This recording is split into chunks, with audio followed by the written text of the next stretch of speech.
Tony Gale, it's unbelievable to think that it's 20 years since Bobby Moore passed away. People in football obviously knew Bobby well, but you probably knew him as well as anybody.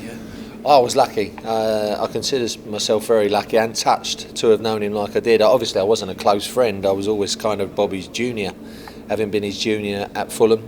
He's a boot boy, his apprentice, so to speak. And when obviously Bobby retired, I took over the 6 shirt.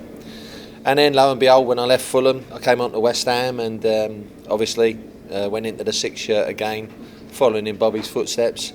And then, of course, worked on Capital Gold, where Bobby had also worked with Jonathan Pearce, the great Jonathan Pearce. So 3 times I followed Bob, and, you know, always, all the time, every time I was at Fulham or West Ham, Bobby was very good to me. He also wrote for the Sunday Sport, actually. And I've still got the clipping at home where he was very complimentary about me and sort of said I could be the new Bobby Moore, but no one to be the new Bobby Moore.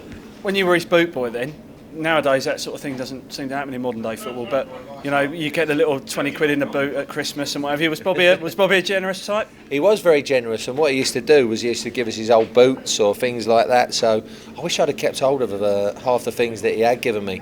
And George Best and Roddy Marsh, who were about at the time at Fulham as well. But Bob was particularly generous, but not with things that he gave you, but in the advice that he gave you. And it's funny with Bob because you didn't really ask Bob questions because he was, to me, footballing royalty. You spoke when you were spoken to.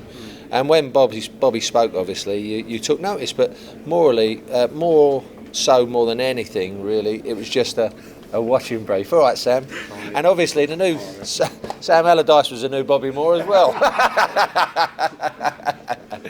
So it was more of a watching brief with Bobby, just looking and learning and just generally the way he behaved. He was impeccable. Most fans nowadays aren't old enough to have remembered Bobby in his pomp, you know, to think it's 30 or 40 years ago since he was struck his stuff. What was it that made him such a special defender, even in those later years of his career? Well, special because, first of all, I thought his distribution was excellent. He was the first passer of the ball out of defence for me, you know, right and left foot. If you watched him in training, he never misplaced a pass.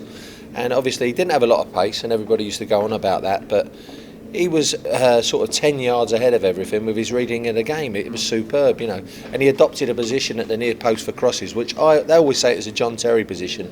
Absolute rubbish. Bobby was way before that, intercepting balls at the near post, you know. Excellent distribution, excellent reader of the game.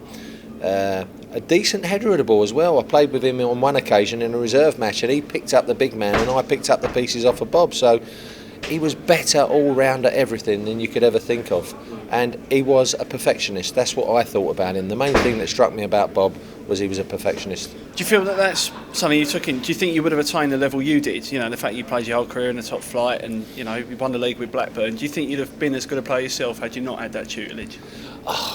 Do you know, it's you know, you always think of little things, you know, like when you play against great players or with great players, and you just take things on board. And I think some of the best things that came out of working with Bobby and watching Bobby was that people would sometimes compare me to him. No, I wasn't as good as Bobby Moore, but when you get compared to the great Bobby Moore, that is really a privilege, you know. And that's probably the highest compliment I could give him, because if anybody said, oh, Moore used to do this, Moore used to do that, and like, oh, you did it like him or you did this like him, I used to think, oh, what a privilege that is, and what a man.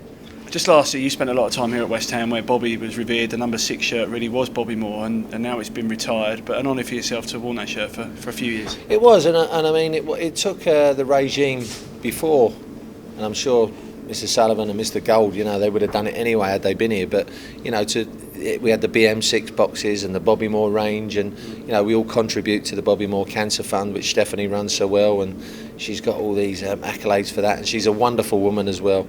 And long may it continue, you know, that the charity continues at West Ham. Bobby Moore's name is revered. Nobody will ever forget him. You know, he's probably, no one's bigger than a football club, but I suppose if there was one person who was, it would have been Bob.